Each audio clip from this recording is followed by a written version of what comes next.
This is Rogers TV.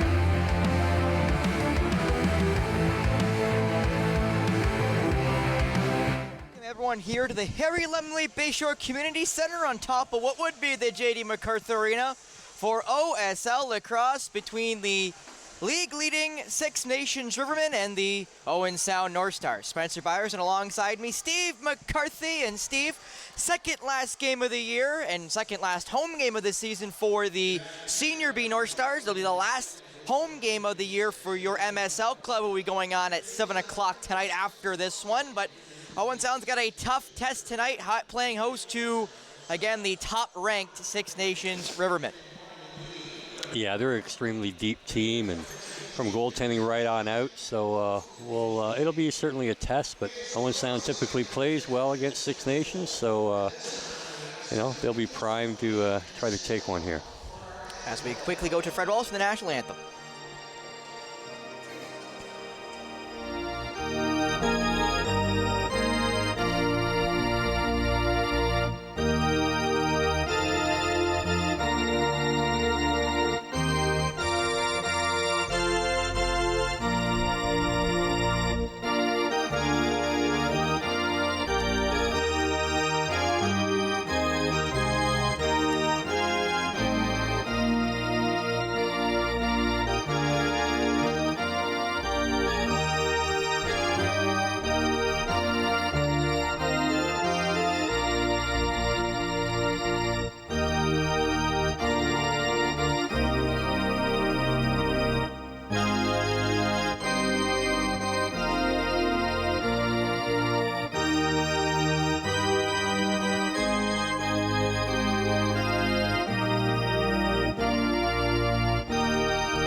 Is the national anthem, so now just seconds away from the face-off to begin this Senior B matchup. And again, the Six Nations Rivermen, I believe they are first by technicality. I believe they have one extra win on Brooklyn. Both teams have 3 losses. As you see, in the cage tonight for Six Nations will be Henhawk, number 30. I believe he is their second goalie on the squad behind Dustin Hill. And tonight it's Ethan Woods in net for Owen Sound, who will get his, I believe, only second or third start here at home, his 4th game of the season, as we are now ready to get underway. Face-off won by the Red Shirts, and the Rivermen look to gain back possession, and they do, to begin this game. So first possession goes in favor of the away side.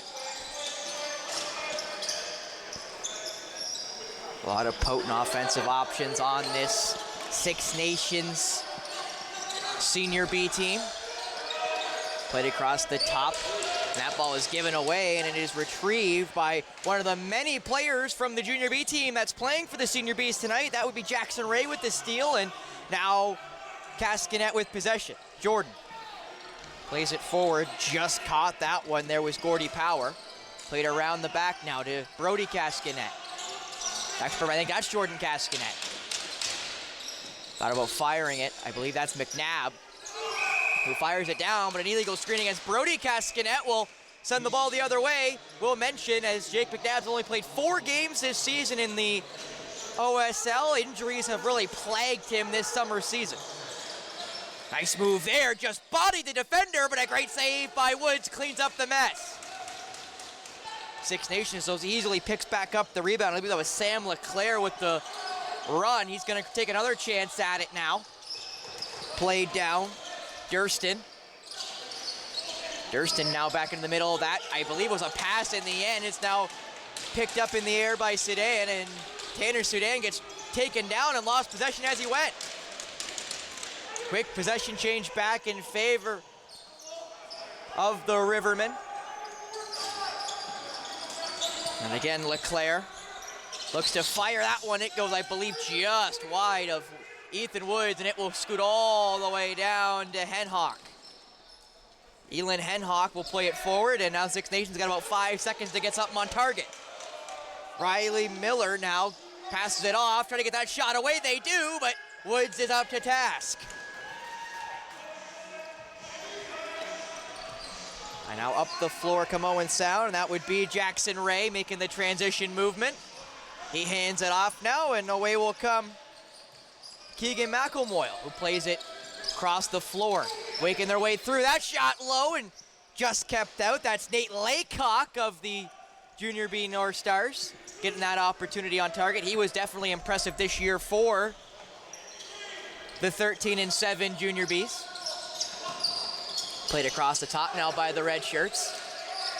Again, bumping through some defenders there. Nice back pass, just couldn't get on target, and stepped in as was jostling for it there was Marcus Elvin, and Elvin ends up giving up possession. Yeah, that was well broken up by number 13, Jake Doolittle, on the defensive side. He read the play well, got his stick in there, and stopped that two-man little games happening. McNabb takes that shot, ends up getting on target. Lost the bucket there was Gordy Powers. Away will now go the Rivermen.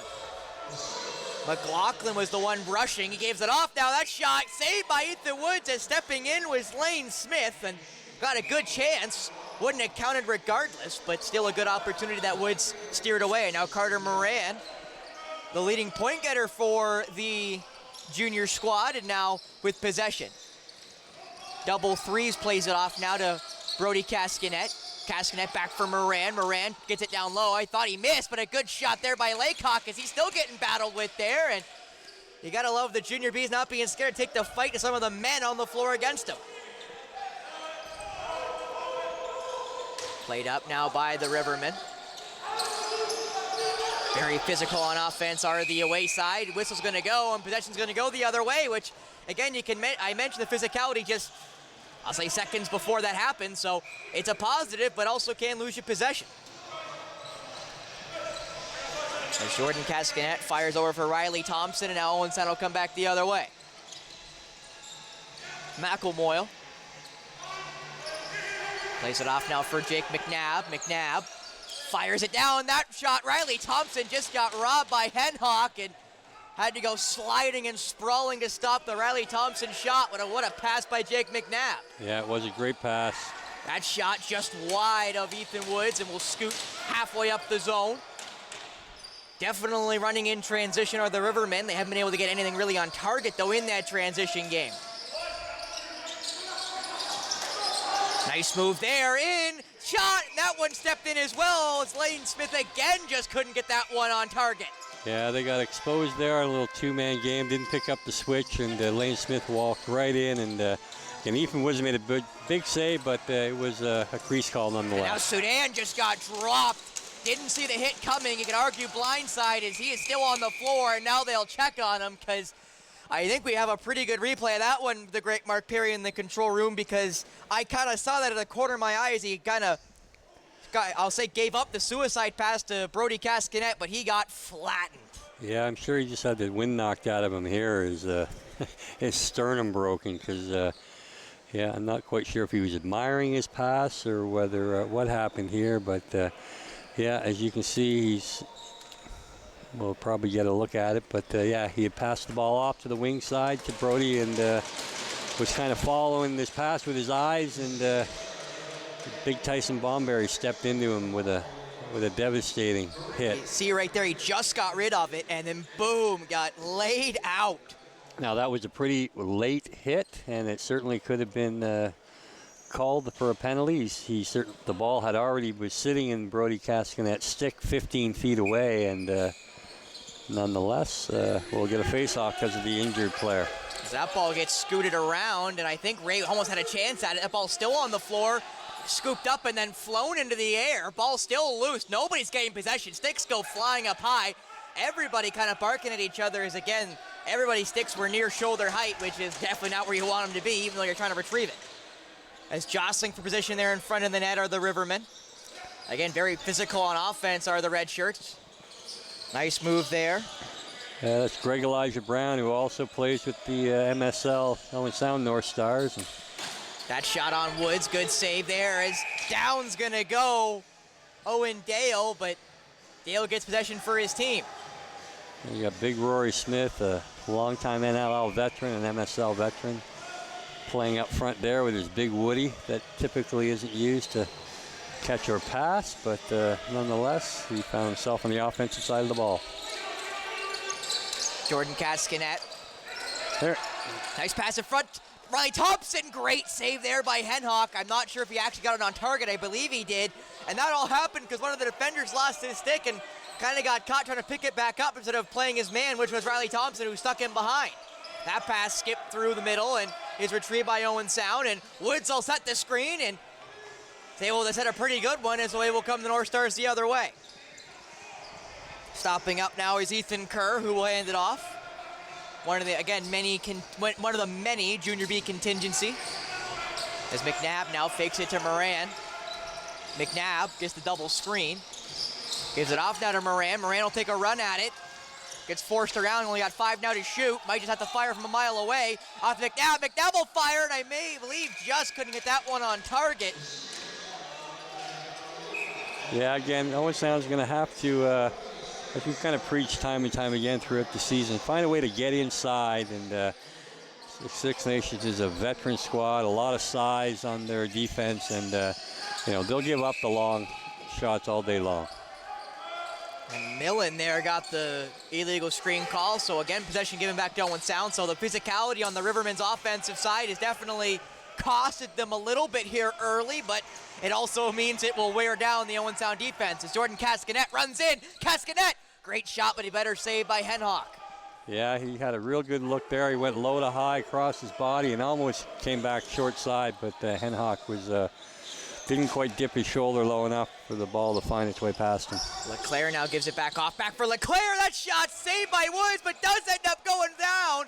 It did get through Woods. It somehow crossed the line. It was definitely close, as that was the first marker of the game in favor of the Rivermen. And again, unlike Owen Sound, Six Nations doesn't seem to have much of a problem getting inside here. And again, they're just going to have to be a lot more diligent on their man-to-man coverage. And when a switch comes about, as here you see the number. And it's close there, Steve, on that replay. I'm not exactly sure. It looked like it bounced on the line, but obviously we don't have the best angle at it. Unless it hit the mesh, it looked like it hit the post and bounced back out, And unfortunately for Jason Ray, he was got beat to the net by his man and passed across for McNabb. It got deflected away, and now Riverman will go away, and it's quickly up the floor. And away comes Caden Brennan. Brennan scores! And after they get the first, number 2 follows as Caden Brennan, who played most recently here at the Bayshore for the MSL Six Nations team, the Chiefs, who won 11-2, I believe, here at the Bayshore. As they're going to do a little water break as the heat outside here in Grey Bruce is smoldering, as it's, I believe, 26 outside right now. Humidity makes it feel a little bit hotter, so making sure the guys wearing the Gorilla gear get a chance to stay hydrated. Yeah, and those are the kind of goals that Owen Sound can't afford to give up today. The transition goals, again, Six Nations has a lot of skill throughout their lineup up front and on the back end, and they have a lot of weapons, and you can't be giving guys breakaways from their own end. So, on that first goal, Sam LeClaire, again, the Six Nations has a luxury of having some NLL players in their lineup. Sam is a regular in the Philadelphia Wings lineup in the NLL, and he showed his prowess in front of the net there when he squeaked one by Ethan earlier. Another face-off win there for Kanoe Ross now. And there's going to be a whistle here as getting forced into the bench there. Looked to be a North Star. I don't think I see an arm up though, Steve, so kind of surprised there. We'll see if we got a replay of it. Again, as now Riley Thompson. Yeah. Played over now for McNabb. That ball got blocked before it ever made it there. Gordy Power now. McNabb, Cascanet. Cascanet may just have to fire here. He will fire it and scores! Jordan Cascanet with the rocket from the top of the zone makes it 2-1. And maybe, Steve, that's a little bit of a makeup for Owen Sound. It works out not getting that minor, but obviously it still would like the power play. Yeah, and again, the very same shot that Jordan just about snuck in the last time they had an offensive possession. He went low to high across his body, kind of a short side, and it was in and out before he could say goal. But again, just a rocket of a shot and a big goal to get there to bring them back within one. That is for sure, and again, it's one they really needed because this Six Nations team is really good, especially offensively, and if Owen Sound gets in a big hole early, it may be very hard to claw their way out of it. As now Brody Cascanet fires over for Moran. Moran's gonna fire it, and I believe that hit Henhock's shoulder, and it did. It almost found the hole, though, between his shoulder and that crossbar. Yeah, as we've seen time and time again at the junior B level, Carter is that's kind of his office there. He scored a number of goals, and he came very close in that opportunity. Brody Cascanet now right across the top. Cascanet, that shot saved. Basically from the opposite side, his brother scored. Yeah. As now Six Nations look to push the ball. They do. That shot just wide. As Lane Smith maybe caught it a little out of stride as he tried to fire anyway. Yeah, and again, you just can't sleep on them coming out of the bench. They can thread the needle. We got a penalty coming. Not sure if it was too many men. Yeah, it was too many. And so you're going to have Owen Sound go to the power play here once the expiration of this 30-second clock. They should get one good chance here. Looking to fire. Now McNabb is probably going to fire. Might have to. Is Cascanet get the fire. Hits the post and was centimeters, maybe millimeters away from tying up this game, but it is a too many men on the floor call going against the Rivermen, and I believe going to serve it. Looks to be double eights in Jordan Durston. So with that, Owen Sound now has a prime chance, Steve, to tie up this game at 2. We'll see if they can do that here on a power play against, again, one of the top-tier programs in the Senior B division. That shot scores! Jordan Cascanet makes it a pair early! Yeah. It's 2-2, 10 minutes gone. Only took 6 seconds to see that one come through. And again, Jordan with the underhand. This time he kept it low. Looked like he rattled it off the inside of the leg of Henhock there. And yeah, we're all knotted up, and that's a great way to answer the 2 early goals by Six Nations. Again, this Senior B squad, I believe, is in a playoff spot just as Ross now just won that one, but ended up losing it on the carom there as Wesley Whitlow will fire it. I'd say by Woods. Whitlow leading the Six Nations Rivermen in points. Within the 40s, it's going to be a reset here. That ball's rolled up and now given back here to Six Nations. Looking for a chance there, a slip right in front, and good save by Woods anyway, as that was almost a very costly slip, but it ended up not costing him in the end. Yeah, and again, Ray had a little problem with his footing and got beat going to the net, and big save by Ethan, and Doolittle was there to pick up the rebound. Gordy Power now over for McElmoyle, down for Riley Thompson. Thompson trying to make a break for it. Thompson, nice shifty move, puts it off Henhock, and that ball's bounced back and just couldn't get a hold of it. There was Riley Thompson, who was, luckily for Owen Sound, lurking behind.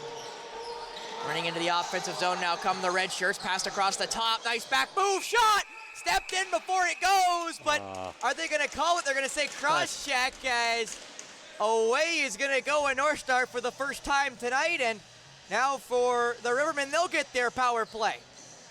And it looks like going away. Yeah, that's Sudan, I think, that took that. Is it Tanner Sudan? It looks to be double twos. Yeah, and again, it's unfortunate. It was a late hit, probably on the numbers, and the unfortunate part is that Ethan had already made the save, so the player had no longer had possession of the goal of the ball, and was not a threat to score. So for the first time tonight, the Rivermen will have a chance to get their lead back now on the power play. That pass across, Woods reacted, no fire though. Back up to the top, that shot saved there by Woods. Now get it into his sticks, and now he's got to move it and get it out of the offensive zone, but nobody on Kanoe Ross now who will get into the offensive zone. He finally fires it. Brody Cascanet just couldn't retrieve it. You're right there. Kanoe Ross, though, had Brody Cascanet for a good 3 seconds before he ended up making the pass, but Six Nations still didn't react, but poor Brody just couldn't pick up the loose ball. No, he looked like he was going to turn and shoot before he ever had the ball, because that pass, although it was delayed, it was certainly... and scores! Just through the screen there. They created just enough space, and Millen gets his first, and it's 3-2. Yeah, I think that's Dante Miller, 77, who's an added number to our lineup here. So, again, you just have to fight through those screens at the top there. And again, Jake Doolittle, who is probably the top performer on defensive side of the ball here, got his back turned and then got pushed out of the way and just couldn't recover.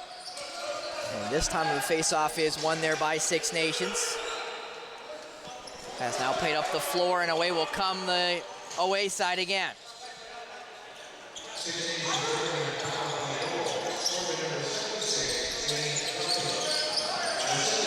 That pass down, that shot steps in before he ever gets the shot away. So something that's really plagued Six Nations in this game early is not keeping their feet outside the restricted area. They've had at least 4 or 5 now whistles go against them for that foot just being inside the crease before they release. Cascanet now gives it off to Power. That shot, I believe, never got there, as you mentioned, the one player with the Woody ended up losing his stick there in Mason Hill.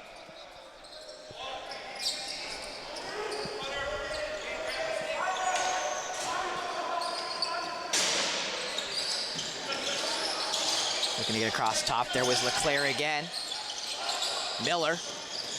That shot, it was another good save there by Woods, and now flying up the floor will come the Northstars. Doolittle gives it off to Riley Thompson.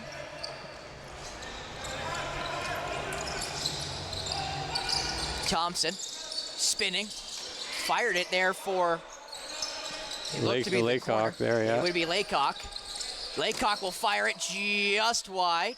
That ball bounces. Thompson will retrieve it. Might just have to fire from a mile away. He'll just dump it into the corner smartly, and another chance here for Owen Sound to work. Yeah, it's best to make them come 200 feet when you get a controlled change there rather than trying to take a shot out of desperation that low in the shot clock. So good on the... That pass into the middle again, just put wide. Yeah, by the Rivermen, but now flying up the floor come the Northstars in transition. Will be fended off there. Looks to be Matt I'm not sure who's wearing 15. That's certainly not Mac McLeod, so we'll get updated on that. We'll check the game sheet. It does look like a Junior B player. Okay. And it was Logan Clagus of the Junior B, so I would be right in saying it was a Junior B looking player, as McNabb's gonna draw a penalty there, as away is gonna go, and then some more bumping, as guess who it is? It looks to be... It's Rory Smith. Yeah. Roy Smith, who's got the Woody, and I'm gonna say this, and I may regret it, but I'm not exactly impressed he went after one of the Junior B guys. And again, I understand that Nate Laycock is a physical player at the Junior B level, has shown that here tonight for the Senior Bs, but still, I think there's got to be a little bit of temperament when you're dealing with some of the younger guys. But maybe, again, you're playing at the Senior B level, you're going to treat it like a Senior B player. Yeah, I'm sure that's the way that Rory would look at it, and yeah, he's not too discriminating on who he might want to take a whack at. That ball got blocked, and it looked like it hurt. As now rushing will go Six Nations. Chance to get a free shot away. They do, and Woods got it just as it almost snuck through his legs. But just able to pull butterfly there was Woods and make the save. As now Jordan Cascanet, who's got 2. Both goals for Owen Sound tonight. One on the power play. Thompson Cascanet for McNabb. That shot right off the shoulder, and Henhock bounced it directly to a defender. That ball stolen. Moran's shot. Great save by Henhock. Rebound blocked in front of the net. Cascanet still couldn't retrieve it. And a great job by Six Nations to not allow that chance to go. And now Six Nations are in the offensive zone. Nice spin, and they should retreat. They have not yet. We'll see if they do. As Doolittle putting on lots of pressure. Down goes the player. Ball is somehow fished over. Riley Thompson got dogged on, basically, is now picked up by Woods. So after all of that, Brody Cascanet will make his way back down the floor. And Jake Doolittle did a great job getting that ball back. I think there's another minor going against Six Nations, and there is, as Woods was slowly making his way towards the bench. And we'll see what this one's for. It looks to be for a unsportsmanlike conduct. So going away for it is Lane Smith. I'm not sure if it's a bench call or a call on Lane Smith. But with that, it'll now be 36 seconds of 5-on-3, more like 4-on-3 with the extra player sitting in the neutral zone. As it looks to be, I believe that is Klages who will sit in that neutral zone with the 4-on-3 for basically a full 30. Should be a full 30, Steve.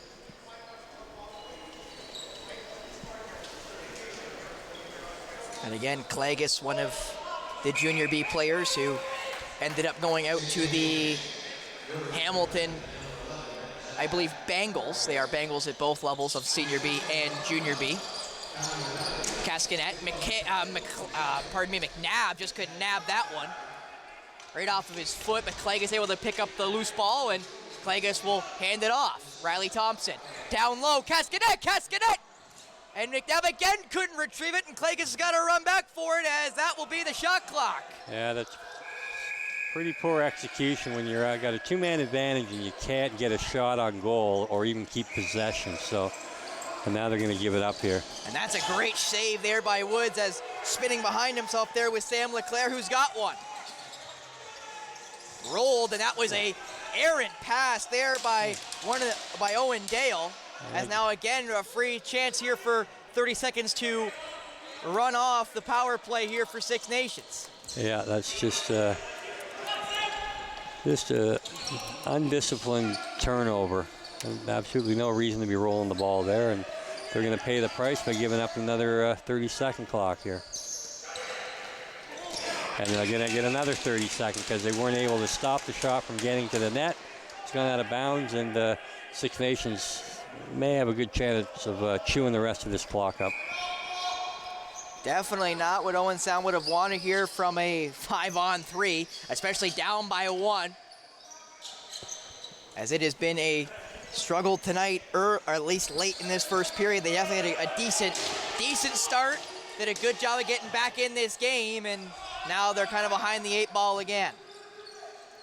As that ball is given up to Mike McLeod, who will play it back. Well, they will get a possession here with about 25 seconds left in the penalty, and see Steve, if they can't tie this up. Not to interrupt you, but normally you always mention it, that they have to be careful, because if they take a shot too late, that player jumps out, and it's Lane Smith, who's had some really good opportunities here tonight. That shot from McNabb, it's a good save. Thompson collapses, bounces out to Moran. Fresh shot clock, so it will turn into 5-on-5 with Owen Sound having possession. What a pass to Brody Cascanet. He caught it but couldn't fire. Cascanet, Moran. Moran will fire it. Good save. Ball loose, and Moran trying to get back possession. Doesn't, and now the Rivermen will come back into the offensive zone with Lane Smith hanging out, waiting for the ball to get to him. Played back now.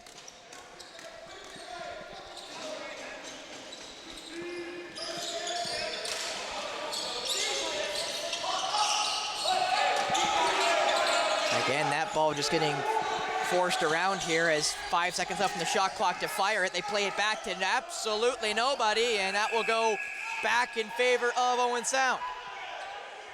And that should have been a delay of game call there. It was, again, you can't throw, you have to set the ball down on the turnover, and after the clock expired, it was thrown down into the zone. Well mentioned, we'd like to thank Boston Pizza for tonight's crew refreshment. 1606 16th Street East here in Owen Sound, 519-370-2003. Website on your screen. They're also on Skip the Dishes. Like to help them because they help us. I know Steve can't wait for the pizza to get here before his MSL team played their last home game of the season against the Coburg Kodiaks at 7 o'clock tonight. That ball fired up just out of reach there of Riley Miller. And getting back here to Owen Sound as there's only about a minute left here in this first period. 3-2 in favor of the away side as that ball just got to Brody Kaskanek. Yeah, and they want to be real careful here. Last minute of the play, they played a real strong first period here, and you know, it'd be nice for them to get a shot early in the clock here and maybe a reset. So again, they're going to have to start working off ball a lot harder than they have been to this point so they can get inside. That ball got deflected before it ever got to Moran. And I will mention that at least number 9 is on the floor for Six Nations. I have Wesley Whitlow as that number 9, who is one of their more important offensive options. Not only have I not seen him play one offensive shift yet, Steve, he's not even on the game sheet. So, not exactly sure what's going on there. It's a nice move by Six Nations. That shot, good save there by Ethan Woods. Maybe one possession remains here in this first period, and it should go to Six Nations, and it will go to Six Nations. And they saw the clock, and that was a quick little glance there from Sam Leclerc, who said, we'll take this last possession. Rushing to the net, rushing to the bench goes Henhock. Rushing into the floor comes Six Nations, 6-on-5.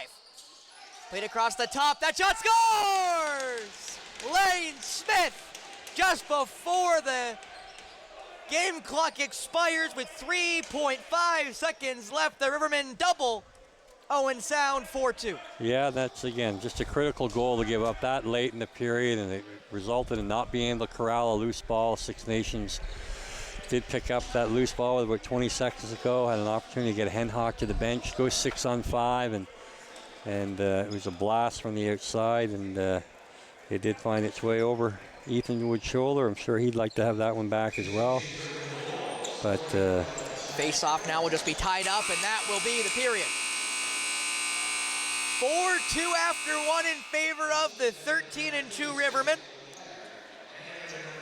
This game meaning something to both teams this late in the year as the Rivermen are still trying to claim the top spot in the OSL, battling with the Brooklyn Merchants, while Owen Sound is at the other side of the spectrum battling for the last spot in the playoffs to play what would most likely be the Rivermen or Brooklyn in the first round. So this technically also looks like a primer for what could be a first-round playoff series, of which obviously you'd think that Rivermen are favored, but with that first period, as much as Owen Sound is down by 2, Steve, they definitely were pretty impressive at times. Yeah, I mean, it was a fairly evenly played first period. I mean, Owen Sound hasn't had quite the offensive opportunities that Six Nations have, but nonetheless, they fared pretty well, and they had been able to capitalize on the power play second opportunity, especially on the 5-on-3. We might be looking at a different score here. That is for sure, but with that, we'll be right back for some first mission festivities. There are no interviews tonight, so it'll just be back up to me and Steve to break down what we saw, and we'll get a chance to take a look at the standings. We'll get a chance to look at the player scoring, but with that, we'll be right back for the first intermission here on Rogers TV.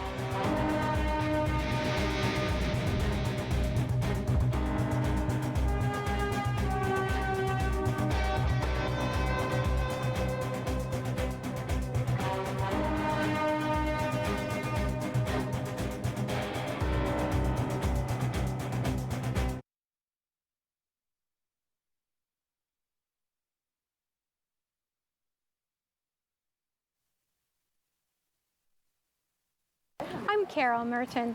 Please join me for HealthLink, a program connecting home, community, and healthcare. Please join me and watch HealthLink on Rogers TV. Hi, I'm Carol Merton. We All Belong, Voices of Lived Experiences is a Rogers TV program that tells about the struggles for survival for those who are marginalized and vulnerable in our community. Please join me for Voices of Lived Experiences on Rogers TV.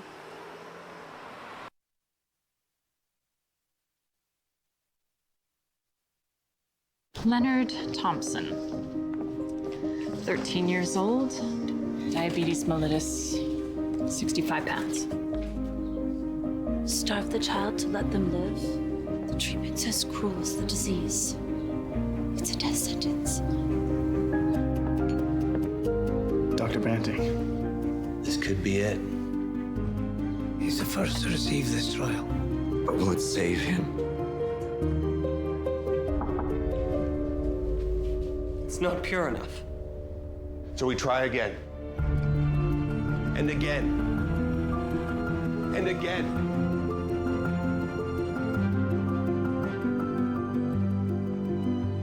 Before the discovery of insulin, diabetes was a death sentence. Banting, Best, Collip, and MacLeod's breakthrough has saved millions of lives. Leonard Thompson's was the first. Are you the type who would keep going or stop? It's not easy to stop when you have an addiction. Legalizing cannabis won't stop addiction. It trivializes its consumption. Let's be vigilant. If you need help, visit portage.ca.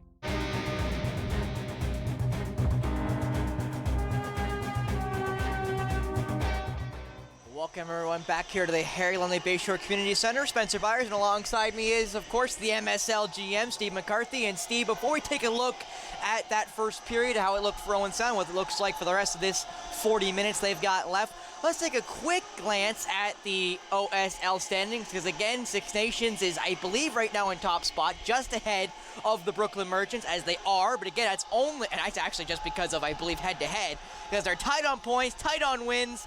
Both 13-2, as you can see there on your screen. Owen Sound, meanwhile, 4-9 with one tie, just ahead of Clearview. They have, again, one game remaining after tonight, which is tomorrow. So these points are vital for both teams, as again, Six Nations tries to claim the top spot, while Owen Sound tries to claim the last playoff spot, which would mean playing against one of Six Nations or Brooklyn in the first round. And again, Steve, we've talked about it basically all year since we saw the Brooklyn and Six Nations rosters. They're deep, they're good, and they expect to be playing for the President's Cup this year. Yeah, they'll no doubt, one of those two will certainly be favored to represent Ontario, although Hamilton's really shown well recently. They're well coached. They have a solid lineup, probably not the star-studded offensive players that you see in both Brooklyn and Six Nations, but they could surprise some people in the first round, certainly. And again, Owen Sound is a scrappy bunch. If they can hold on to their situation right now as in the fourth place slot and get Six Nations, they always play them tough. So we'll see. Not only that, Steve, they also, again, just got back Jake McNabb, who's only played 4 games of that 14 games they played so far this year. So again, he's also a big add to the team, which again, he's been in there tonight. We'll see if he can have a bigger impact when the rest of the 40 kind of looked, I'll say, a little bit unlike himself. But again, when you only played 4 games, it's kind of hard to see that he's got some rust, obviously, with the injury. Yeah, again, I mean, he didn't show a lot of rust last weekend playing up in the major team. He ended up with 3 goals in that game. But yeah, Jake has to move his feet, has to be, he can't just want to stand in one spot and shoot the ball, although he has a lot of success from that area. This team, you're going to have to move and play with your teammates in order to have any kind of success. Well, we'll see what we can get in the second period. We'll be right back with the rest of the first intermission after this on Rogers TV.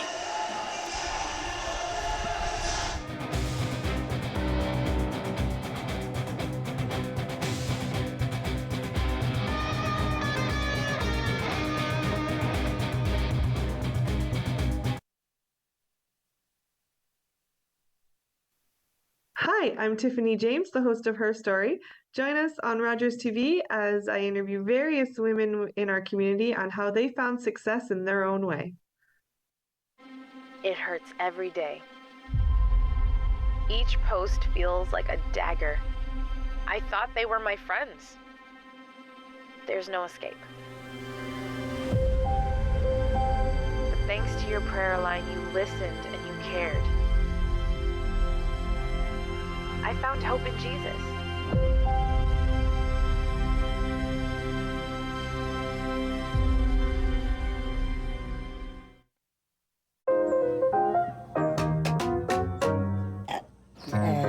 Blast you.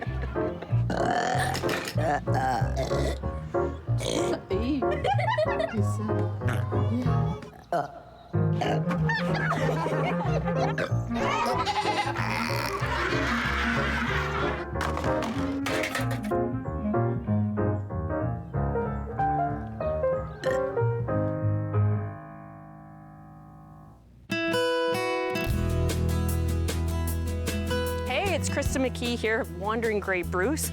I am so excited to bring to you the 5th season of the show. We're going to meet some very exciting and interesting people. Stay tuned. This season, we are going to Chantry Island, visiting southern Grey County to explore barn quilts, and we have an exclusive interview with the Coast Guard at Tobermory. So join me on Rogers TV. With Rogers TV, you can cheer on the home team from the comfort of your living room. We'll head to the rink, the field, the court, or the pitch, so you don't have to. Tune in and cheer on your local amateur athletes on Rogers TV. Welcome back here to the Bayshore. Just before we get ready for that second period, Steve, what do you hope to see from Owen Sound coming into that second period? Well, again, they can't give up anything in transition. They'll have the longer change this period, and that's always a challenge. And you can't sleep on them. As you see, they got scored on with 2 or 3 seconds to go.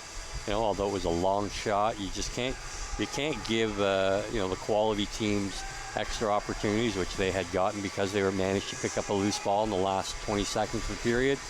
So just a lot of little things. They tend to amount to big things on the scoreboard, so they want to limit their mistakes and try to take advantage of any ones they do get on the other side. Well, we'll see what Owen Sound can do right now. Doubled up our Six Nations 4-2 going into the second period. We'll see what the next 20 has in store of OSL Lacrosse here on Rogers TV.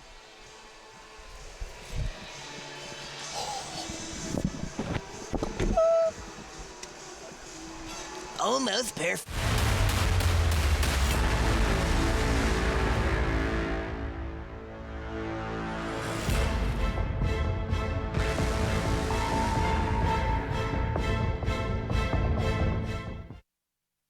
Well, ladies and gentlemen, welcome to the set of Attack Wrap. I'm your host, Nick Kennedy. We have officially wrapped the show for the year, the final episode just being taped. Make sure you tune in here on Rogers TV for all of your Attack action. And don't forget, on May 26th, it's a Sunday, we've got the Owen Sound Attack Barbecue. You can come out to that. It'll be hosted at the Bayshore as well. So make sure you guys tune in for that. And we'll see you next season for another round of Attack Wrap and another season of Owen Sound Attack Hockey. Long way from Nashville and Mama, I tell you that. Performed from Montreal to Boston to Los Angeles. But Toronto, that's my chosen home. Sure, when I'm walking down Yonge Street, I see some funny people who have the nerve to point the finger at me. And grin and smile and whisper. My song was #2 on local radio. Sold 10,000 in Toronto alone. Turned down Ed Sullivan because they asked me to remove my makeup. Wouldn't do American Bandstand because of their segregation policies. I was just being me, never tried to explain myself to anyone. And besides, none of that to worry, Jackie, because I know I look good. Got a new way of loving, baby. Thought I want to teach it to you. Jackie Shane was a pioneer transgender soul singer, a central figure in the Toronto R&B scene. She helped shape what we know as the Toronto Sound.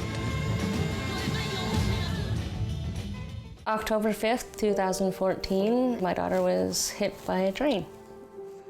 She was walking along the sides of the tracks, and it shattered her world.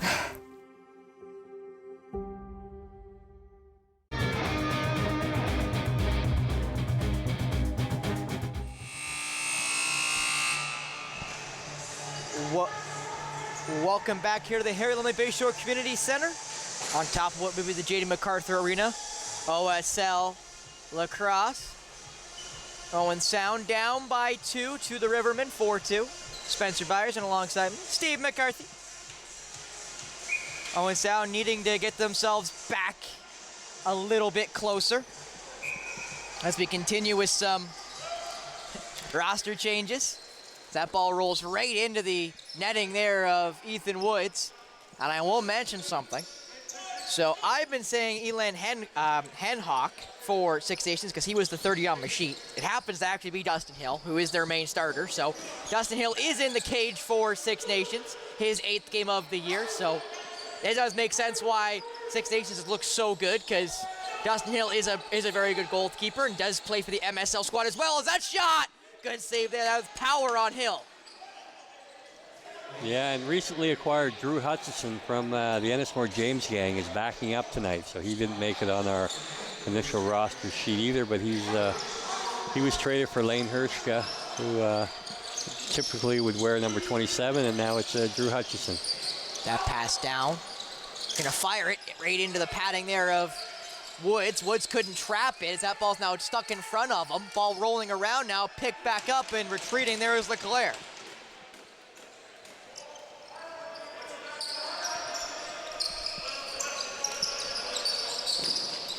Passed across the top, that shot right into the meat of Woods.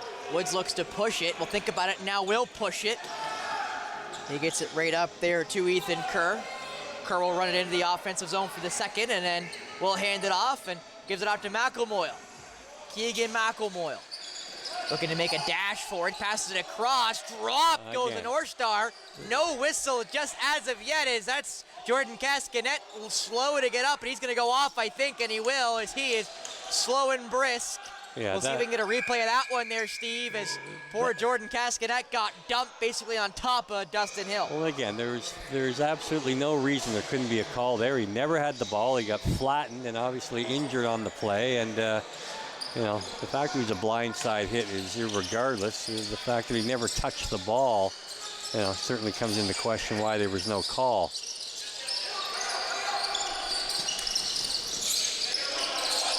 That ball played into the corner, nobody home, but a possession change will go in favor of Owen Sound, is getting dumped on that play with Tanner Sudan, who's had to hit the deck a couple of times. I think we're gonna get a quick replay here as Owen Sound push in transition. As you see there, Cascanet just got dumped, hit right in the shoulder as he grabbed it in his midsection the moment he hit the floor. Power. Yeah, I mean, he's a gamer, and to have him go off like, and there's another big hit, that Gordy Power absorbed that, but he turned the ball over, and Six Nation have a chance to run it, but they're not able to pick it up in transition, as that is Oakley Thomas. Thomas will just fire it towards the bench, and Leclerc caught it. Leclerc back down low, that shot scores! But he stepped in before he got it in. And that was Oakley Thomas who fired it, but just couldn't keep his feet out of the restricted areas. Now Brody Cascanet into the offensive zone, 4-on-3 for the second. Now back to Evans. That shot is off the netminder and into the ceiling, so it will stay with Owen Sound as McNabb looking a little nicer on that shot. And some of the junior B call-ups here are getting schooled a little bit on the defensive side of the ball. You just can't give an inch here. Can't be ball watching, as Oakley Thomas should have been easily covered there at the side of the net, but just get on top of their sticks and don't allow them to catch those quick stick opportunities. That ball quickly up the floor, and it makes its way in as Mike McLaughlin gets his first of the night. And runners in transition have been a theme tonight for Six Nations. They haven't been able to capitalize on it as of yet until now. Well, again, that would be the second goal they've scored in transition on a breakaway. I think Caden Brennan. Caden Brennan had the one earlier, and again, you just can't give this team, they're going to get enough opportunities on offense because they move the ball so well and they're big bodies with a lot of skill. When you're going to continue to give up transition opportunities, it's the score is going to multiply quite quickly. As some rough draw stuff there between the two nines on both sides taking the draws. As now Six Nations will take it. Looking for an option, decides better, and will play it around now. That shot low, saved. Picked back up now by Riley Thompson, who's on the defensive end. Not exactly where he normally is, as Doolittle now will run it. Doolittle had a open Jason Ray, but decided to better of it and gives it off to the offensive players.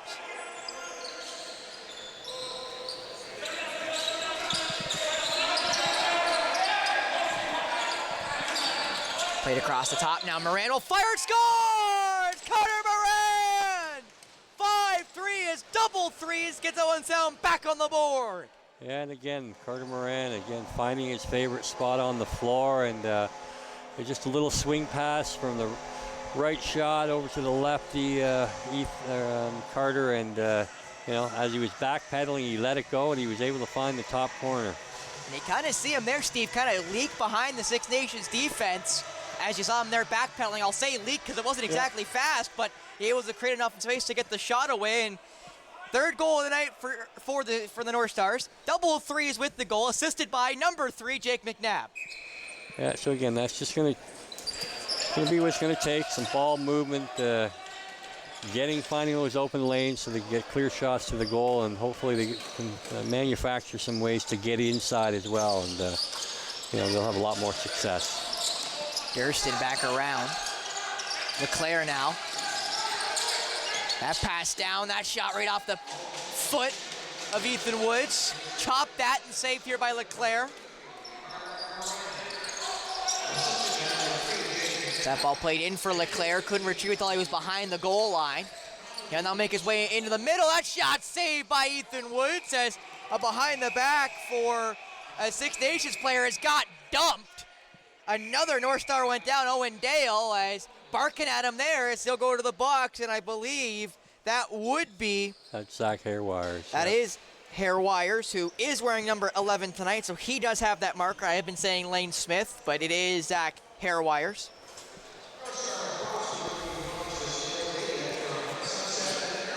So another power play for Owen Sound. They're 1 for 2 tonight on, or I guess 1 for 3 tonight on the power play. Got the first goal 6 seconds in from Jordan Cascanet, who's actually back on the floor, so very good thing there for Owen Sound. As not only is Jordan Cascanet their leading point getter by a wide margin, he's also the main ball handler on the power play, as we'll get a quick chance to thank Boston Pizza.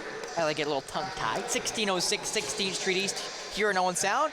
519-370-2003. Website on your screen. They're also on Skip the Dishes. I'd like to help them because they help us, and I know Steve is itching for that pizza boxes to go just beside the control room, just beside your locker room, as we get ready or get set between these two games for the MSL game at 7 o'clock.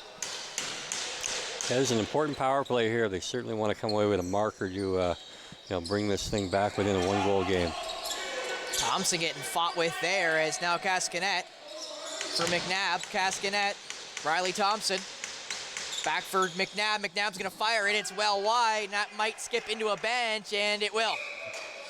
Again, you've got Six Nations have gone to a diamond here, and in order to free up your top shooters, which typically are at the top of your power play, you're going to have to move that ball down to the crease and make them rotate. So it will be interesting to see how well they make an adjustment there. I will mention, in one of those open spots was Carter Moran, who's got a goal tonight and is a potent shooter, even at this level.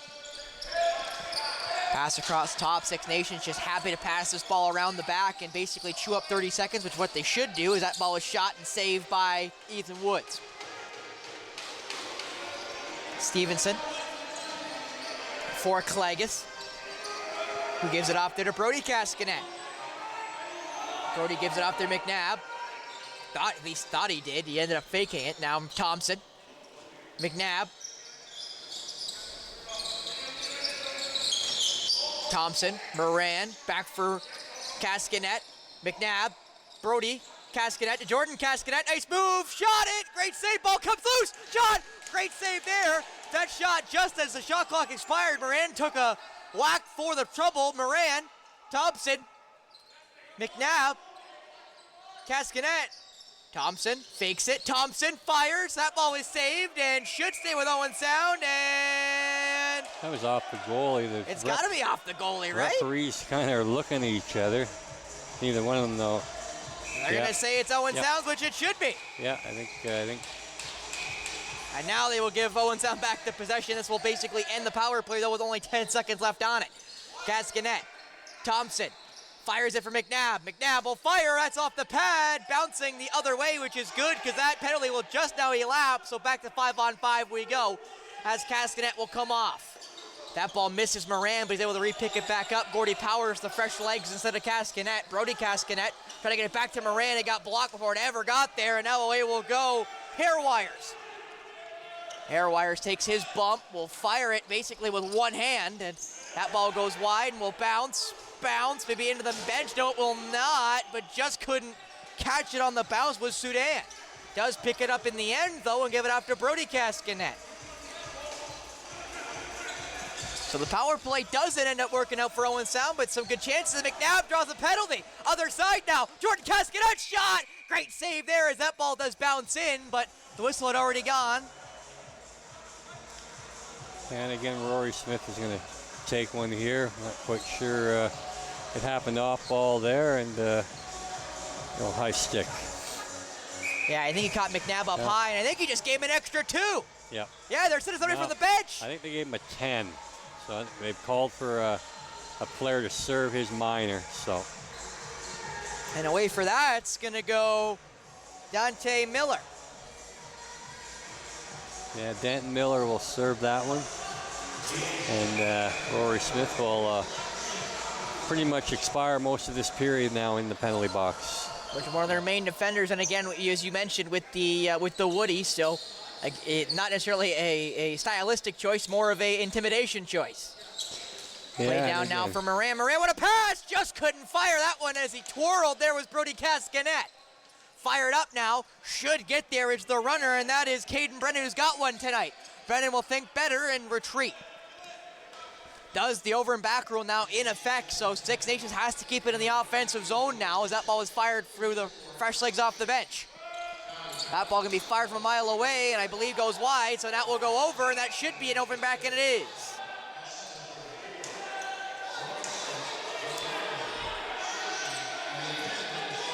McNabb picks it back up.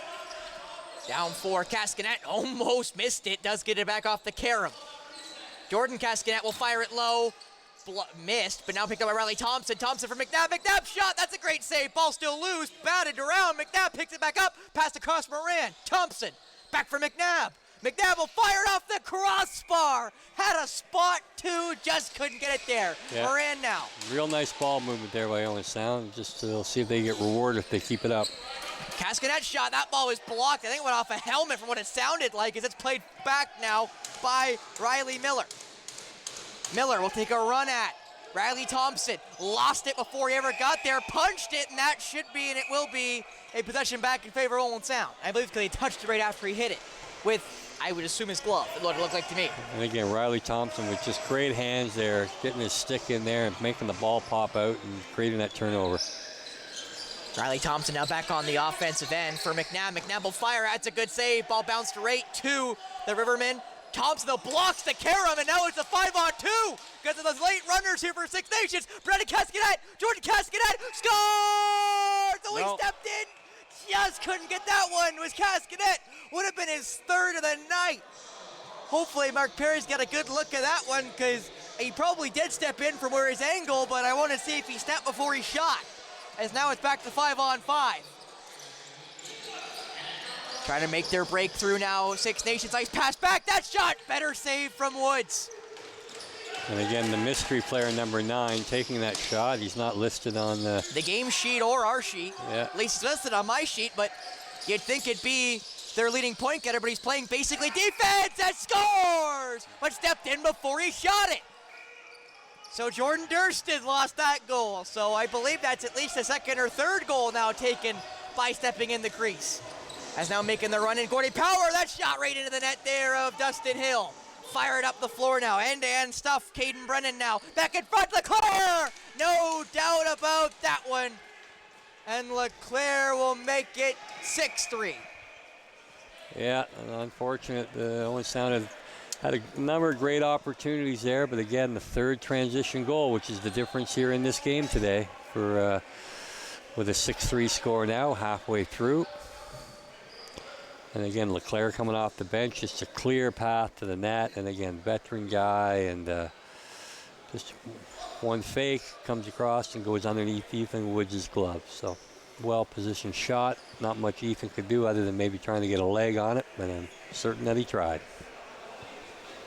And he also knew LeClaire was going to get it because you kind of saw there on the replay, he pointed at him. He was like, well, looks like it's going to be one-on-one. We're going to get a chance to see here the Cascanet almost goal. He was not in the crease. His foot was near that line, Steve, and he does step in, but it does look like he released before that second foot came down. So obviously the referee thought from his angle that that first foot landed on the line, not just off, which is what it looked like from our replay. Yeah, again, it's easy to tell when you have the advantage of the replay. So it was a bang-bang situation. He did end up in the crease, but I think the ball had already crossed the line, but perhaps not. Held now in deep is that ball, right in the feet, kicked around now. Ball still kind of loose. Nobody's gained back possession just yet, as now it's just retrieved by Owen Sound, and I believe that is Sudan, and it is Sudan who plays it forward. Riley Thompson now makes the rush in. Nobody else there yet for Owen Sound, so now he's got to run up the floor. We found Mason Kaminga is wearing number 9, so a number of our changes from the Six Nations team were incorrect, and we apologize, but... Well, in fairness, they're also not in the game sheet, so that's not completely our fault. No, unless he's on the game sheet as the wrong number. Which I think he is, because he was on our sheet here from the great Mark Perry, who was doing some roster changes, because usually in lacrosse, we found out throughout this year and previous years that, you know, the rosters changed quite a bit throughout the year. Yeah, Mason Kaminga is on the game sheet, but as number 50, not 9. Nice move there, just got it away. What a pass, and scores! Just got that one away, and Six Nations makes it 7-3. And what a pass that was from the knees as Greg Elijah Brown, who's wearing double sixes, makes it 7-3. And again, he'll be back in action in a couple hours playing in the white and orange. As they're going to do a little wipe there, and I believe just in front of Ethan Woods. But again, what a pass from the back there of the player who got knocked down in front. I didn't get a chance to see that number, Steve, but what a pass that was to be able to get rid of it. And I actually believe it was 11, which is hair wires. Hair wires. Yeah, and we get a little break in the action with a little sweat mop action there, clean up. Which allows Dustin Hill to take his walk to the bench and get some more water. And again, I will mention Dustin Hill wearing the field lacrosse helmet. Something I've talked about a lot this year, because as a guy who has never played nor thought about it, because I'm 5'4" and would get very hurt in this type of sport, and I'm also not fast, so I don't make up for my lack of height with my my top end speed. So with that, I kind of find it interesting between the guys who wear the field helmet versus wearing the hockey bucket in both like outfield as well as the goalies. As now Thompson will pick that ball up. Faked it, and we'll keep it moving. He'll get the screen now from Nate Laycock, who will retrieve it now. Laycock quickly down for Cascanet. Brody, Cascanet will fire it. That's right into the net there of Hill, as Laycock got forced into the crease there, as the defender kept pushing. That was Mason Hill. Played up the floor now by the red shirts.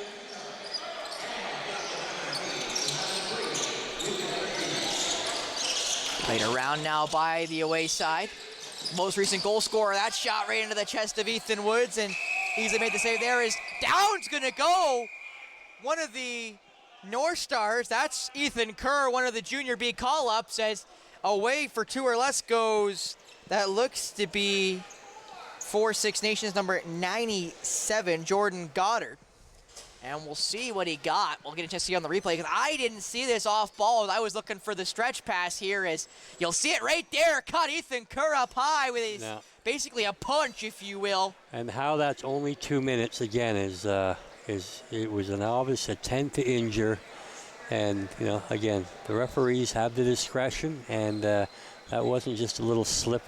That's an offensive player just taking advantage of an unwitting defensive player, and again, not only that, Steve doesn't have the ball, which adds to it. Nowhere near the ball, might I add. No, but I mean, that's not part of the game, and as you're really talking about there, and you know.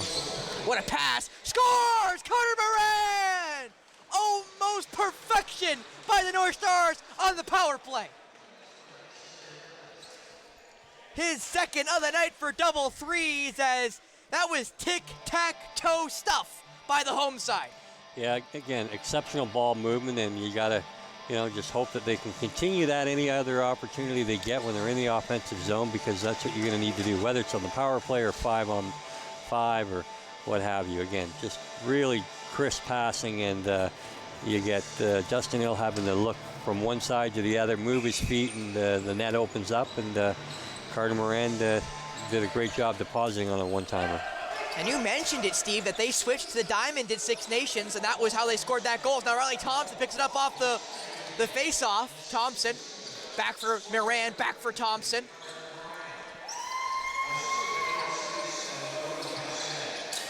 Thompson spins. Thompson tried to flip it back for Moran. It missed him. Picked back up, though, by Laycock. Laycock down for Gordy Power. Power. Looking for a pass now. Fires it for Moran. Moran. May have to fire it. He does. That shot saved there by Hill. Hill's just going to hand it off now as it's fired up the right side to Miller. Riley Miller. We'll wait for some offensive options and we'll bounce it. Denton Miller plays it down to LeClaire. LeClaire will fire it wide. And that ball might bounce out of play. Does stay just in play as it's retrieved quickly there by Ethan Kerr. Kerr, who drew the penalty that got them that most recent marker. And now play it off there to Brody Cascanet. Cascanet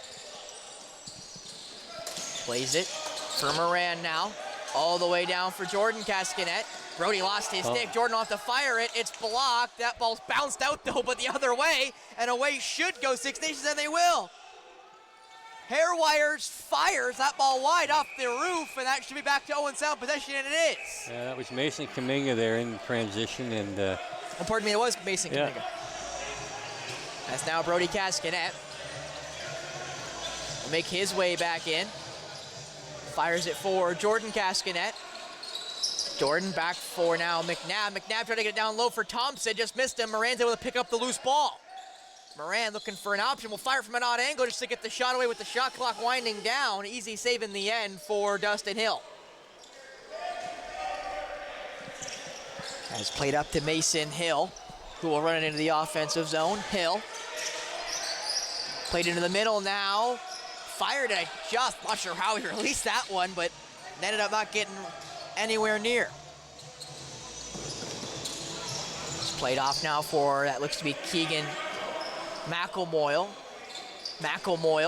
And down's gonna go another Owen Sound Northstars. They kind of stick up high. No whistle though, as there's some jostling there in front of the net. That shot, and now they're gonna get a hold of each other as Riley Miller and it looked like Gordy Power connect, as I think Power took exception to the shot that was taken by Jackson Ray.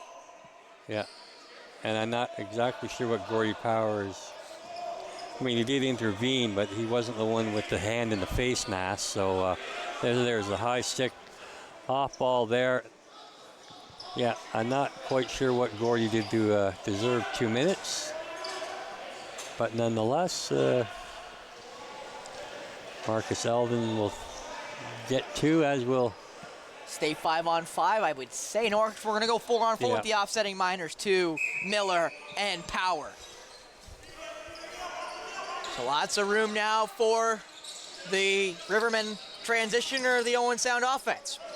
Down now, just caught that one as Cascanet looked like he almost went swimming. Now up for Thompson. Thompson gets the screen from Jordan Cascanet, and that ball bounced as just couldn't get that one away. Is now flying up the floor comes Six Nations in that transition game. Kaminga gets on net. Kaminga scores! Mason Kaminga makes it 8-4. As McNabb, I think, was getting jostled with there behind the ball. I think he wanted a call, doesn't get it. As Six Nations are back up by now double. And again, Mason Kaminga, who scored earlier and had it called back here. And Doolittle just couldn't get on the right side of him as he was coming from the bench, trying to cut that transition off. But again, that's the 4th goal, which remains the difference in the game here tonight in an 8-4 score. So if you can eliminate the transition goals against, it'll certainly help. There by Kenori Ross. Now to interrupt you there, Steve. Kenori's been watching the Copa America or the Euros, and I will mention that Canada do play tonight in the 3rd place playoff against Uruguay at the Copa. I know the great Mark Perry and I are both very intrigued by that match, and we'll probably be having the score updates as we watch the MSL game. He watches and I commentate as that shot just wide by Cascanet. That was, again, the Brody version of Cascanet. That ball is fired to absolutely nobody. But then given away by Owen Sound. As it's fired back and it missed and picked back up there by Ethan Woods. As Woods will give it off. So errors by both sides as Tanner Sudan will run it back into the offensive zone, 4-on-4. McNabb for Brody Cascanet. Brody looking for an option, doesn't end up getting really free there. Still looking for an option, will fire it now for Carter Moran. Moran tried to get it back, I think, for Thompson. Bounce back to Moran, who will bounce it for McNabb, who will fire it, block before it ever got there, and that will be the shot clock.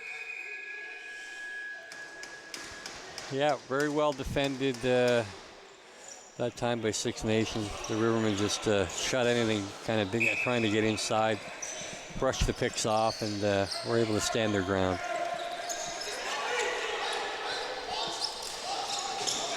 Played around now by Six Nations. That shot just goes wide. Tried to retrieve it, and they do just. There was Miller. Denton Miller couldn't get that one through, though, as it's back to 5-on-5 now. That shot saved there is getting crushed as he fired. There was Riley Miller, as that ball's now played up by the White Shirts. Yeah, Doolittle made a nice hard check as he extended himself after the shot, and he went for a bit of a spill. Kerr now will run off the floor as he gives it off. Gordy Power now. Down for Nate Laycock. Laycock takes his stick up high, fires it. That's a good save there by Hill. Is getting dumped down again. That time it looked to be Carson Stevenson, who's not a small person. So that took some force as Stevenson kind of limps off. Not quite sure again why there wouldn't be a possession change there. Obviously that ball's given away by Six Nations. I think it was almost a 8-second call before that anyway. Yeah, they don't have the same rule here in the senior B and junior B. I thought that. Yeah. My brain was thinking that it is only an MSL rule. Again, kind of the problem. MSL and junior A, yeah. It's kind of an NLL rule that's been adopted by both those two leagues. So, yeah. Jordan Cascanet back for Carter Moran. Moran, but a pass, McNabb just couldn't get that one through. That ball bounces towards the bench. Nobody knows where it is, so just trying to fish it there as Doolittle put it the wrong way. I think Doolittle thought there was a reset. There was not, so now Six Nations will start with it, I believe, at mid-floor. We'll see where they start with it. Oh, they're going to say start in the corner, so Six Nations will start with it. So a little bit of a lapse there by Doolittle.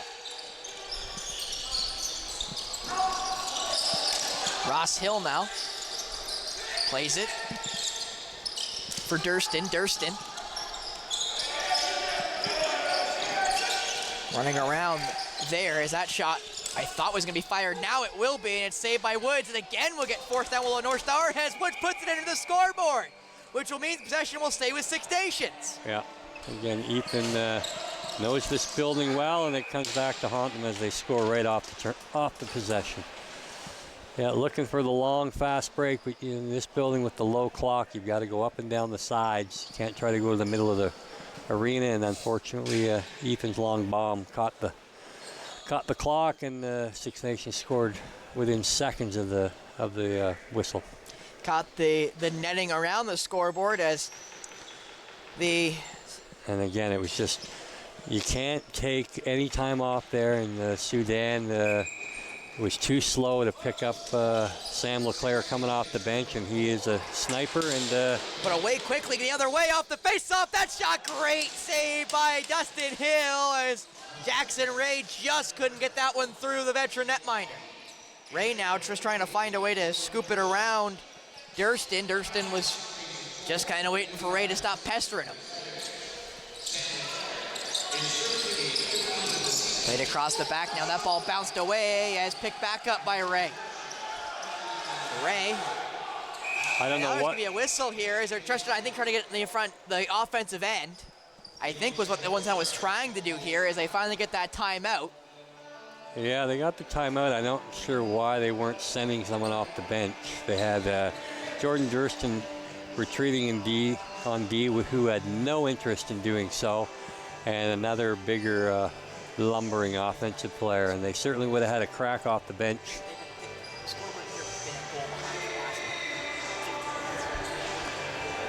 Nine 9-4 in favor of Six Nations as Owen Sound may have as Six Nations look to try to fend off maybe the last possession of the period. Definitely a lot better period for the away side, even though technically speaking, Steve, it is basically a carbon copy of the first, as in scoreboard-wise. It was 4-2 Six Nations coming into the second, is now 9-4, so that's only a 5-2 differential in favor of the Rivermen. But when you put those two score lines together, it makes it look rather lopsided in favor of the away side. But again, in fairness to Owen Sound, they've had their moments, and in lacrosse, no lead is safe, so we'll see if Owen Sound can get one back here before the second period expires. Yeah, I mean, they're going to have... And they are going to pull Woods. I'm surprised it took them so long to pull Woods, as now Ethan Woods will come to the bench. I'm not sure what they're going to... There should be 25 left on the shot clock. That'll have to be reset here. And they they're will, going to count do that now. down. And they didn't get it down to 25, but nope. I guess close enough. As Owen Sound again will try to chew as much of this time off the clock, as I think, technically speaking, there's about 5 seconds in between shot clock and game clock. Brody Cascanet. Back now for Jordan Cascanet. Off for Riley Thompson. Passed over down for McNabb. That ball was blocked. Brody Cascanet lost it. Kurt Woods already back on the floor, trying to fire it towards the open net, and it is 10-4 in favor. As diving for it there was Woods, but just couldn't get there, and that's a second for Caden Brennan. And Six Nations now up by 6. Yeah, again, just unable to maintain possession of the ball when you're in the 6-on-5 possession, and you know, when you turn it over, you've got no help there, and Cascanet was unable to retrieve that loose ball, and Ethan Woods made a valiant effort to get in the net, but you know, Caden Brennan sniped it from about 50 feet out to beat a diving Ethan Woods.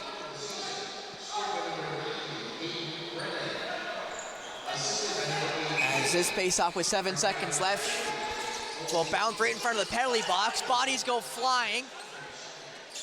As that will be the period. I will ask you, Steve, before we go, since obviously the difference between hockey and lacrosse, you can put the goalie back in and it be an effective strategy. Obviously in hockey, it's not exactly a strategy that has been used. In lacrosse, obviously you saw there Woods was flying back on the floor as I believe Jordan Cascanet released him. Does that count as a goal against Ethan Woods, or would they say it is an empty netter because of Woods rushing back, or is it because his feet are on the floor? Feet are on the floor. That'll be one against Ethan. Yeah. Won't we record it as an empty net goal? So that is the 10th against Woods, as now it is 10-4 in favor of Six Nations, who win that period by a score of 6-2 in goal differential. 6 is the difference between the two sides, as again Six Nations looks to become the top seed in the OSL, while Owen Sound still looks to clinch the last playoff spot in the 4th position. Again, just ahead of Clearview by 2 points, as tomorrow will be their last game, and it is here at home. Yeah, so Clearview does play this evening, and a Clearview loss will lock up an Owen Sound 4th place finish, irregardless of their score tomorrow, because they have the tiebreaker over Clearview. Yeah. So we'll see if Owen Sound can nab it tonight, or if they have to nab it tomorrow night. But with that, we'll be getting ready for the second intermission between Owen Sound and Six Nations here on Rogers TV.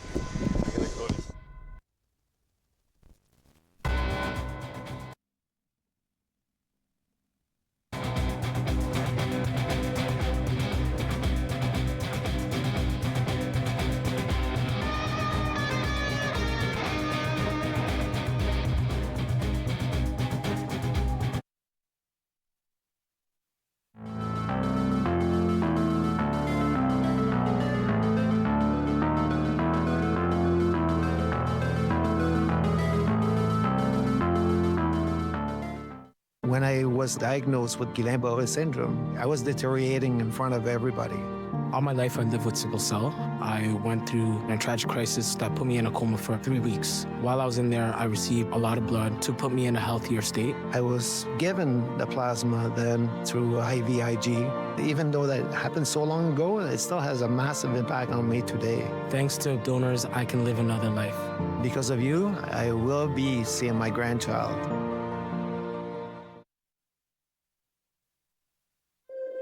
I've been fighting depression for years. and some days are harder than others. Your prayers are helping me find peace and a glimmer of hope. You were there for me, renewing my mind with the Word of God.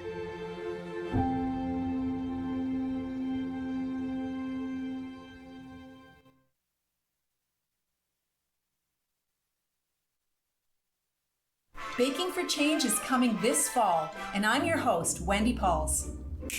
We'll feature some of Canada's best bakers like Jen and Astor, sharing their favorite recipes.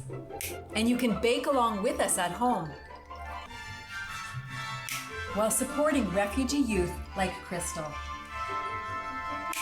And the amazing work of UNICEF Canada. Check for days and times. On Rogers TV.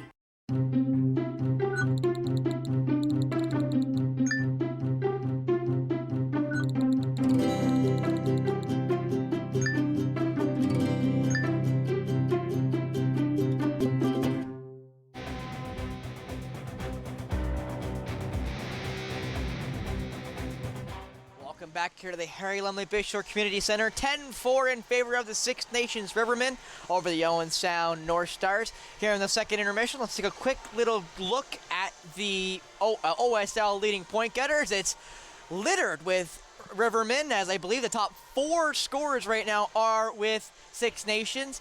The number 1 scorer, though, is not here tonight. Is actually taking a look at these right now. It looks like actually Devin Pfeiffer is leading the way, as I actually was looking at the Six Nations list. As you see there, Brooklyn again tied for first place. Also litter the score sheet. Jordan Cascanet is there, and I believe we'll call that 6th spot. But you do see the bottom 3. Whitlow, who is not here tonight, Jordan Goddard, who is here tonight, as well as Jordan Durston, who's here tonight, all on the score sheet there in Goddard and Durston, as well as Jordan Cascanet, who's got the first 2 goals of the night for Owen Sound. So Owen Sound, no matter what, if they end up getting Brooklyn or Six Nations, they're probably going to struggle in their first round series. But as we saw in that first period, Owen Sound can play with teams like Brooklyn and Six Nations. They just need to make it consistent for a full 60, which they have not been able to do consistently throughout this year. And injuries, I think, have played a factor. Again, Jake McNabb has only played his 5th game tonight in the OSL season, so it just hasn't exactly been the season Owen Sound was looking for, but we'll see what they can do going into this third period. Stay tuned to the second intermission, continuing here on Rogers TV.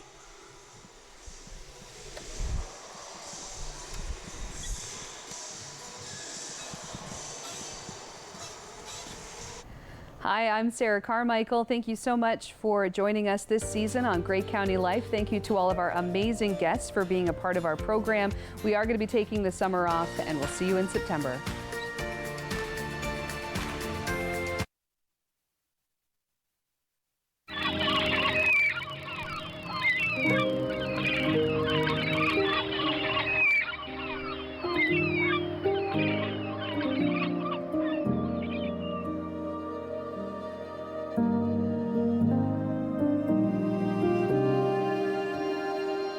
Welcome to Central Westside United Church.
Public transit, garbage pickup, parks and recreation programs, snow removal on your street. How can you stay informed about these and other important local services?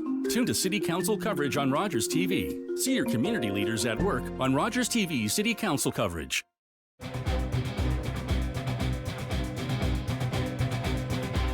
Welcome back to the second intermission at the Bayshore between the Owen Sound Northstars and the Six Nations Rivermen. 10-4 in favor of Six Nations. As taking a look right now at this bigger scope of the OSL season, as 2 games remain here for Owen Sound tonight and tomorrow. They play host to the Hamilton Bengals to end the regular season for Owen Sound. And again, they're right now in the last playoff spot, 4th in the OSL division. They're just ahead of Clearview, who play tonight at home against the Brooklyn Merchants and then play tomorrow at home against the James Gang. So if they can beat Brooklyn tonight, which would be a tall order, same thing with Owen Sound playing against Six Nations tonight, it's going to be interesting if Clearview can get the result tonight. So we should know by about 10 o'clock tonight if Owen Sound's clutched up the 4th spot or if they'll need to win tomorrow against Hamilton. But with that, we're right back with the third and potentially final period between Six Nations and Owen Sound here on Rogers TV.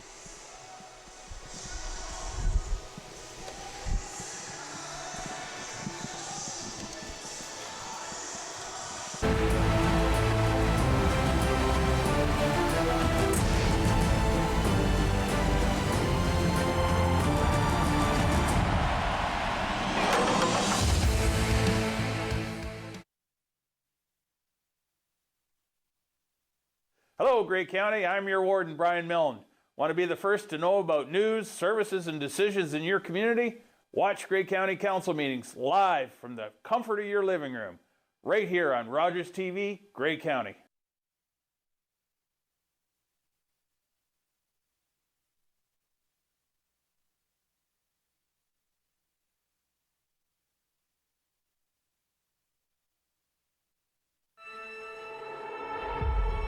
My daughter's been diagnosed with a rare illness.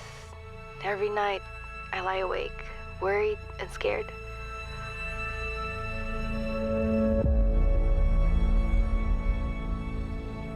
Your prayers have brought us so much peace and strength. You were there for us when we needed it most.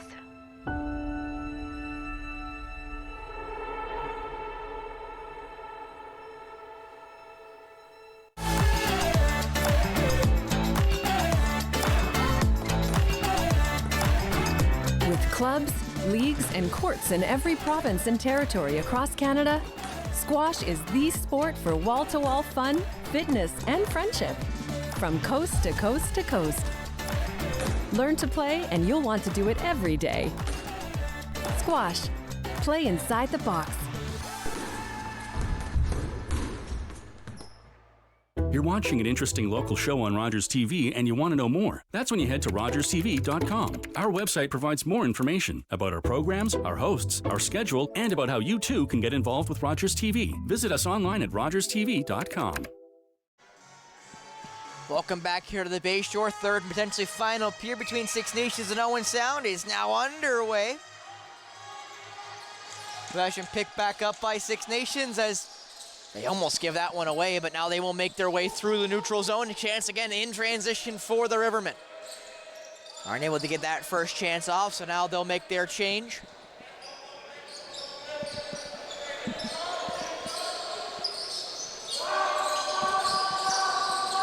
That ball played across the top. Now may just have to fire it there.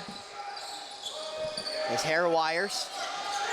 He plays it over now. Greg Elijah Brown puts that one wide, who again will be, I assume, back in action tonight for the MSL Northstars, who play at 7 o'clock tonight against the Cobourg Kodiaks in their last home game of the regular season. They'll have one more game on the year down in Cobourg tomorrow. As Moran for Brody Cascanet, back for Moran. Moran finds just an opening, but a good save there by Dustin Hill. And the ball is stuck just inside, I believe, his shirt there, as that ball is now going to be handed off to Rory Smith. And Smith will play it.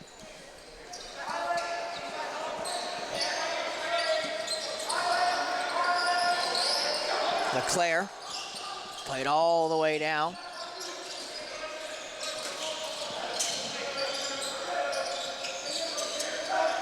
Played into the middle now as Six Nations fires up behind their back. It misses everything, so now the ball will bounce around and shot clock violation will go against Six Nations as retrieved there by Logan Klegus. One of the litany of Junior B players suiting up tonight for the Senior Bs as McElmoyle fires for, I believe that's McNabb, who gives it off to Jordan Cascanet. Back for McNabb. McNabb. Jordan Cascanet. Through the stick there of McElmoyle, who is able to retrieve it. McElmoyle will fire it right into the net there of Hill.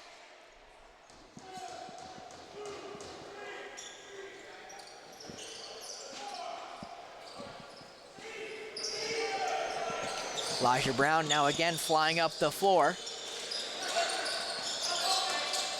Giving off now as it goes around the top there to Jordan Durston. Durston, nice back pass. That shot bounced and goes into the netting, and it'll be Owen Sound possession now. That was Elvin who just couldn't get that one on target.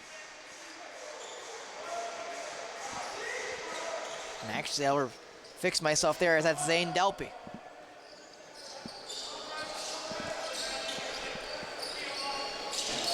Cascanet for Moran. Down now for Hancock, and that is Nate Laycock with his first of the night. And that makes it 10-5, and Owen Sound needed a marker, and they needed one early, and Laycock is able to get Owen Sound back on the board.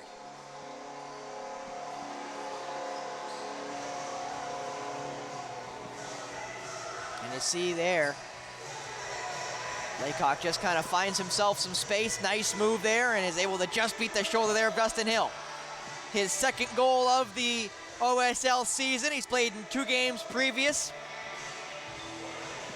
As out comes Coach Cascanet to do a little wipe-up job here in the Six Nations end as Woods and Hill run to the benches to get a little drink of water as again the heat in Owen Sound is smoldering outside. My phone keeps giving me the alerts of between 26 and 30 degrees Celsius here in the Scenic City.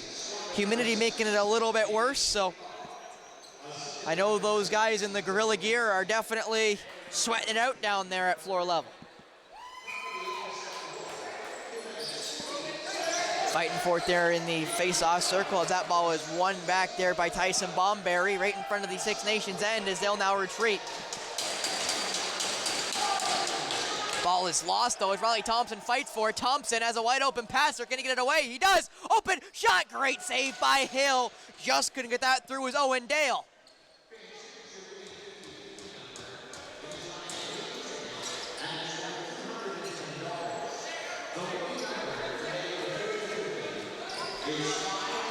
Trying to get around Ross. Now he does. The clear shot. That's a good save there. As Woods will now play it over to Tanner Sudan. Sudan. We'll play it off there to Carter Moran. Moran for Riley Thompson. Down for Jake McNabb. McNabb. We'll get the screen from Gordy Power. McNabb will fire it in for Moran. Moran shot scores! Carter Moran! And all of a sudden, they're back within 4 are the Northstars. Moran with his third, and it's a hat trick for the Junior B mainstay, who is showing tonight he's primed to make an impact in the Senior Bs in the near future as that ball just squeaks through Dustin Hill. He had 4 goals in 3 previous games at this OSL level. He's already got 3 tonight. He's almost matched his season total in just tonight's game against the top-ranked Rivermen.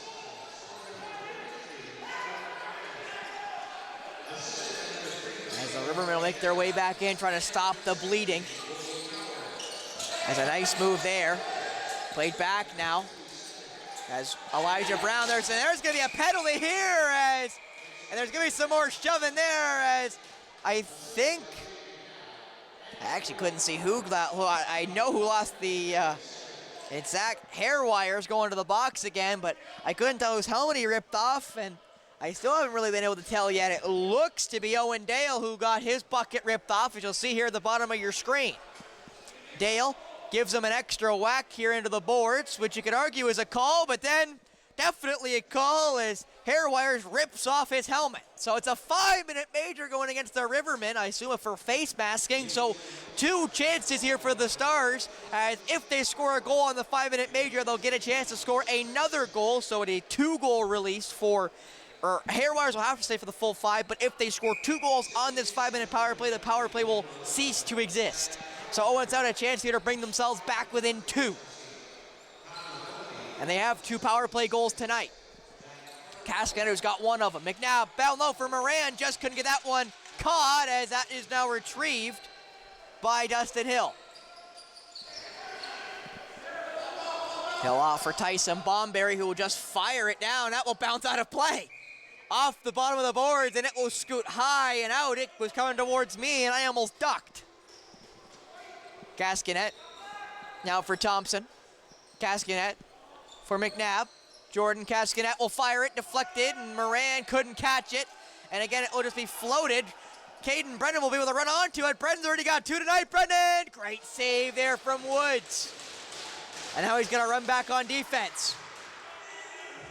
As running it back in will be Zach Thompson. Or pardon me, Riley Thompson. As Cascanet from McNabb over for Riley Thompson. Jordan Cascanet. We'll give it over for McNabb. McNabb for Moran. That shot, I believe, goes off of, and it does not. It's they went off the, I guess they say off the side netting, because even if it went off the post, it would have went back to Owen Sound. So I'm not exactly sure what that must have hit off of, as that ball is quickly thrown up to Mason Hill. That shot from a little bit of ways will be saved there by Woods. The attempt taken there by Denton Miller. As Riley Thompson will walk his way in, and he'll just bounce it to Cascanet. McNabb. Now for Thompson. Pass now there for McNabb. That shot deflected, and it will bounce into the Six Nations end, and it will be Six Nations ball. And Owen Sound can't believe it, and wait a second, I think it will stay Owen Sound.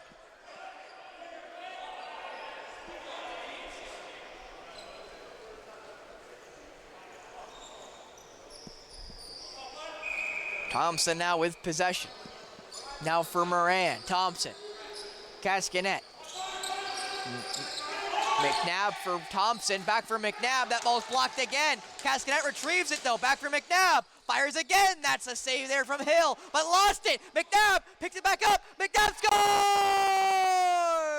Jake McNabb able to catch the carom off of Hill and brings them back within 3. Does number 3. And they are still on the power play, because as I mentioned, when this 5-minute major began, they have a chance to score 2 goals on a 5-minute major. You see there, Hill got it, tried to scoop it, and it goes right to Jake McNabb, who with the behind-the-back shot goes in. And now with his first goal of the night, Owen Sound brings themselves a little bit closer. 3 straight in the period for Owen Sound. Six Nations reeling with 13:41 left in this 3rd period. That ball rolled there to that looked to be Owen Dale. Dale will bounce it to Doolittle, who gives it off to Riley Thompson.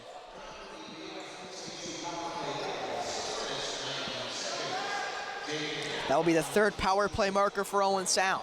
Cascanet, Thompson, Jordan Cascanet. Back for Thompson. That shot right into the chest, easily saved there by Hill, and rushing up the floor will go Six Nations.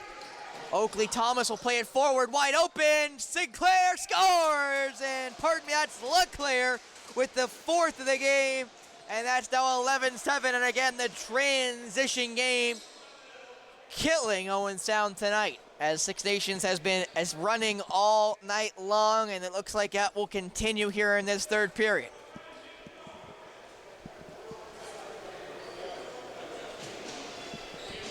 As you see there, Leclerc wide open. Jordan Cascanet tried, but just couldn't get there. As now Owen Sound could use that 2nd goal in the 5-minute major just to bring themselves back within 3. Rosno loses that face-off, but Owen Sound picks up that ball. Played back now to Doolittle, who will run it. Over now for McNabb, who's looking for Thompson. McNabb's just gonna run it now.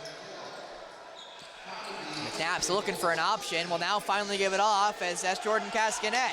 Cascanet, nice fake there. Cascanet will fire, scores! Jordan Cascanet with the late change from Six Nations brings Owen Sound back within 3. That's Cascanet's 3rd of the night. So the leading point getter for Owen Sound, 6th in the OSL, will continue to move himself up the leaderboards with the hat trick tonight.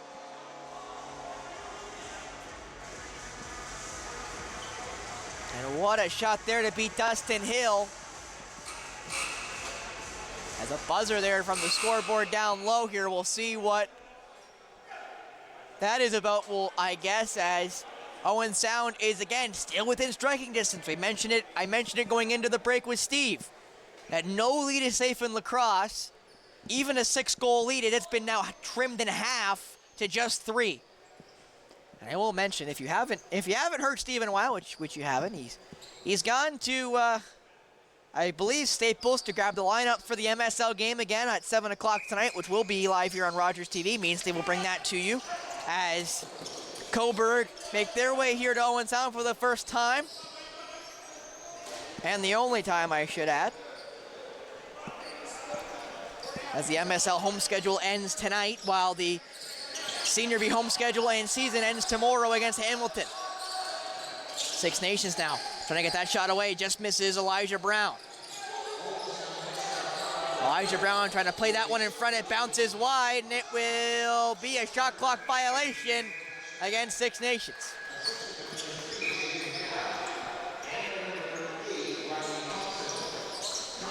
And the great Mark Perry did just quickly remind me that after tonight, when the MSL play Coburg, they're going to go down to Coburg tomorrow to play the Kodiaks in what will be the season ender in the MSL schedule, which will be here on Rogers TV. Is that shot saved there by Hill? That ball fired quickly up now by Six Nations. Riley Miller gets fended off, and he'll now retreat. Played down to Leclerc, who's got 4 tonight. 6 points of the 11 goals. Put over now to Durston.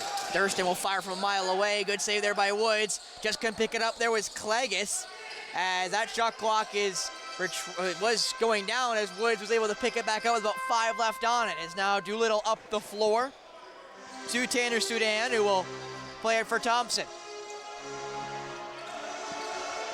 Riley Thompson now with 11 minutes left in this 3rd period. Thompson, nice move. Gives it off now to Carter Moran. Moran will now give it off to Brody Cascanet. Cascanet takes the screen from Stevenson. Cascanet shot that one, I believe, ends up going wide. That ball was fished out. Can Thompson get there? He does, and it will be his possession, as it was a reset after Six Nations gained possession and immediately lost it. So Thompson. Over and out for Cascanet. Down there for, that looks to be Laycock, who's got 1. Laycock for Thompson. Thompson fires it for Cascanet. Brody Cascanet will fire it. Bounces just wide, and it is picked up now by Six Nations. McLaughlin, who's got 1 tonight, will rush up the floor and wait for some reinforcements to come. Miller now with possession. Elijah Brown plays it in the middle. That ball bounced and saved there by Woods. As again, the sand in the hourglass has now gotten down to 10 minutes left.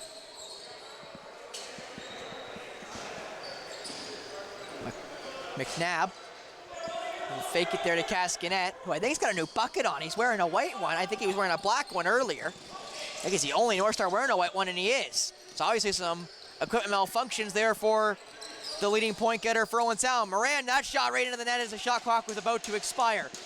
Just flung up now to Caden Brennan, who's got 2. Had a great chance to get a 3rd earlier in the 5-minute major. That ball played over, though. That shot just wide again, as the transition game for Six Nations has been potent and stays potent.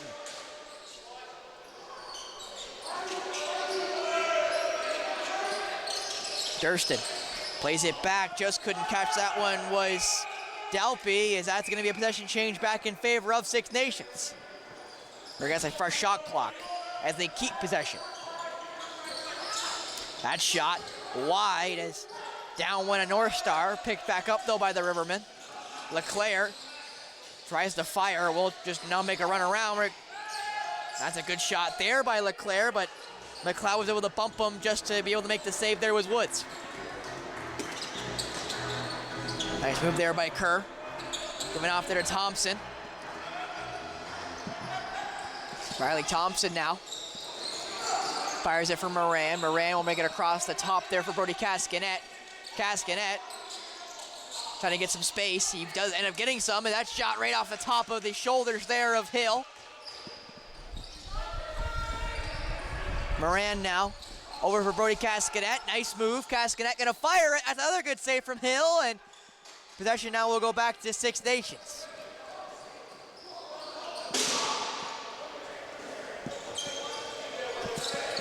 As now Elijah Brown will run up the floor.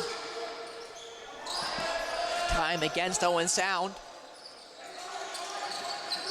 There's a nice move there by Six Nations. Passed in the middle. That shot saved by Woods, and crashing into the net there was the shooter in Rory Smith. And they're gonna do a drink here for Woods and Hill as they'll now make their way to the benches. Here was 7:46 left in this third period. 11-8 in favor of the away side as Owen Sound with a win tonight or a loss in Stainer will clinch the fourth and final playoff spot in the OSL, which would mean they play one of Six Nations or Brooklyn. As you see, they're tied on points and wins, but the tiebreaker is in favor of the red shirts here tonight. And again, this is their last game of the season for both Brooklyn and the Rivermen, while Owen Sound and Clearview play their second last games tonight against Brooklyn and Six Nations respectively, and then Owen Sound play Hamilton tonight here in Owen Sound, while Clearview play the James Gang down back in Stainer. So Owen Sound will know by tomorrow's game against Hamilton if they've already clinched their rightful playoff spot or if they got to win tomorrow to make sure they keep it. While the Bengals are obviously stuck in third place, just waiting to see who they will play, if that is one of Six Nations or Brooklyn. Again, whoever does not end up clinching number one spot in the OSL. Power now. Give it off there to Moran. Moran will take a run at it. That shot wide, picked up by McNabb. McNabb will fire it. That shot saved there by Hill.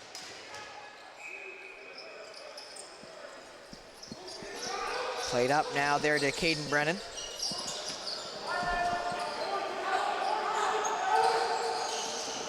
Nice spin there. That shot scores! Ross Hill with his first real chance is able to get that one through, and it's now 12-8 in favor of Six Nations. And I don't think Woods ever saw it as Hill kind of spun over his own shoulder and shot it through the Owen Sound defender and Woods. As you're gonna see here, he basically spun right through Clagus, and Clagus gives him the screen, and Woods tried to get there but just couldn't.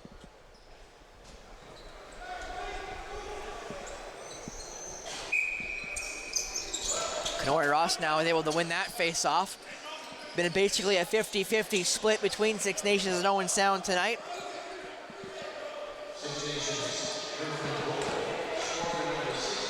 As now Riley Thompson will make his way into the offensive zone. Nice move from Thompson. Got fended off though. Back for Moran. Brody Cascanet now. Back for Moran. Moran will fire it. That's a good save from Dustin Hill. Gives it off there to McLaughlin. He's waiting for an option. Hasn't liked an option he's gotten yet. Will now just play it back there to Goddard. Goddard will now run into the offensive end. 6.5 left in this third period. 4 being the difference right now. That ball played in the middle, wide open, and that is too easy for Jordan Goddard. As it's 13-8, as barking there is Mike McLeod, and it looks to be Rory Smith. As The lead now back up to 5 for Six Nations.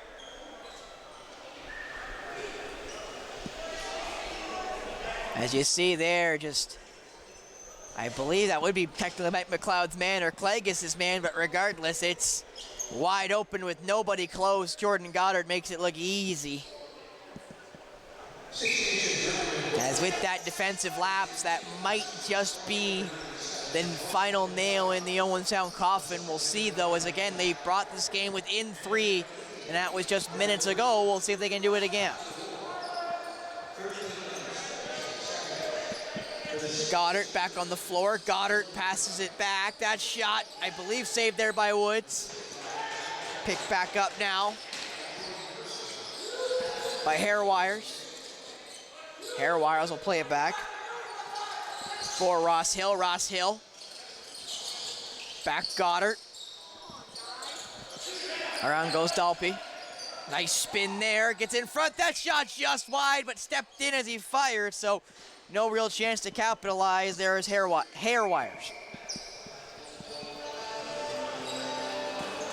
As Doolittle gives it off to Jordan Cascanet. Gotta wonder when/if Owen Sound pulls Ethan Woods to try to get the extra attacker. McNabb fires that one right into the shoulder of Dustin Hill. As I'd like to welcome back Steve McCarthy with the last 5 minutes of this third period.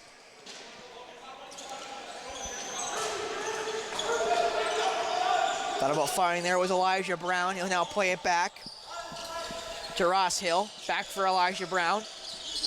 Gonna fire it. That's right through the legs as Woods does make the save. I didn't know where it was. As now there's some joshing as he threw his own helmet. Trying to rip off of, I believe, I can't tell the number though, as they're now gonna go at it here, as that looks to be 52 Rory Smith, and I can't tell who Northstar, as it actually looks to be 22 in Tanner Sudan. And Sudan's gonna ask here, as trying to get a hold of him again. There goes Rory Smith.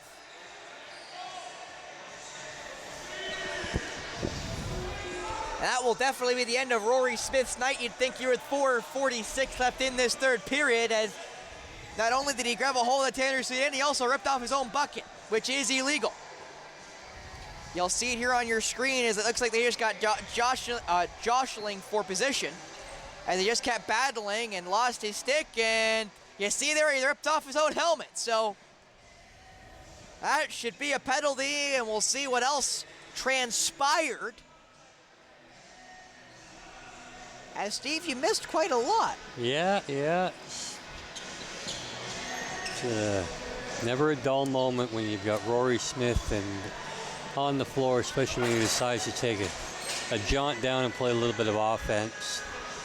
And again, there's probably no attempt to have any involvement in the scoring, but nonetheless, let the players and referees deal with what goes on there. Looking to serve that minor, looks to be Denton Miller. We'll see what the minor actually is here, as I would say and I assume that Sudan is also probably done. We'll see if that rings true. And again, I'm not at all certain why he would be penalized for anything. I mean, he was on the receiving end the whole way. You could see him doing nothing but retreat. And again, he didn't remove Smith's bucket. That was self-inflicted. So, as there's gonna be a 4-2 Smith, or to Rory Smith, while there is a 2 going towards, I assume, Sudan, because they're saying Carson Stevenson on the board. Yeah, so unless he got a minor after the fact, which I guess is possible, obviously you and I wouldn't have seen it, yeah, but I don't know what that would entail unless for some reason they've decided to obviously likely eject Tanner Sudan as well. Anyways. But this really doesn't do a lot of favors for Owen Sound with regards to a man-up position for the first 2 minutes. It'll be 4-on-4, and then they will have an opportunity with 2:26 to go a man-up. I have him pretty good on the power play here tonight. Owen Sound's got, I believe, 4 power play goals tonight of their 8 markers. as Moran trying to get around there as he'll play it down for McNabb. Jake McNabb plays it back there for Laycock, but just couldn't catch it. No, Jake threw it right in the Mason Kaminga's stick, just a poorly executed. Good idea, but just wasn't executed well. That ball misses its intended target there on Six Nations' side, as now Thompson will go the other way with Moran flanking him. Gives it off to Moran. Moran will fire it. Great save. There it goes off the post. As Thompson now trying to go retrieve it, but after making that run back and forth a couple of times, he's gassed. Yeah, and you don't see that very often. Mr. Thompson is a water bug extraordinaire and just a ball of energy, as well as a highly skilled player. Someone who's also been missing from the senior B lineup a couple times this season, especially early. That ball played down as the shot clock is about to expire, and now it will. That ball will roll to mid-floor.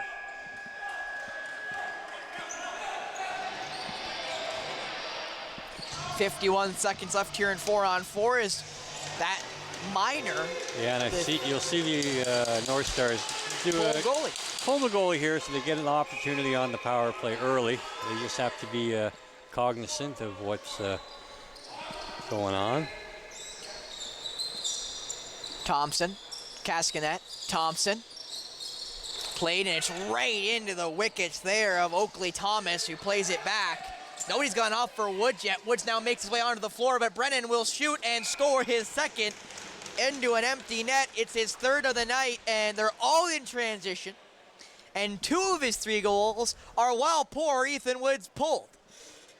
Yeah, and so again, they're both against him, but they don't tell the full story. If you're going to play a man up without the goaltender, you cannot attempt to push the ball through the zone and get intercepted passes, and that's exactly what happened here. And unfortunately, the Six Nations capitalized once again.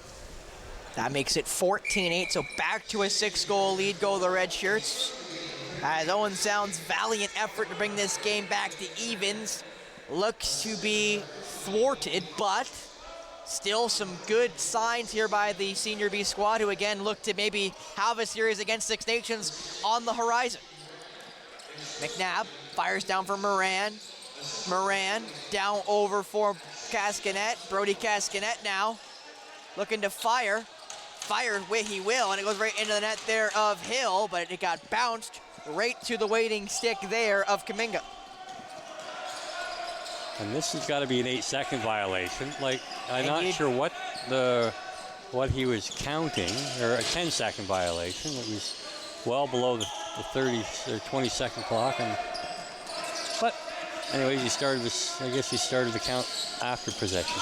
That shot right into the net there of Woods, who kind of just bounces it to his player, which is Logan Kaligas, as Ethan Woods is the GM of the Junior B team and assistant coach, might I add. As Carter Moran now with 2 minutes left will roll it to Jordan Cascanet.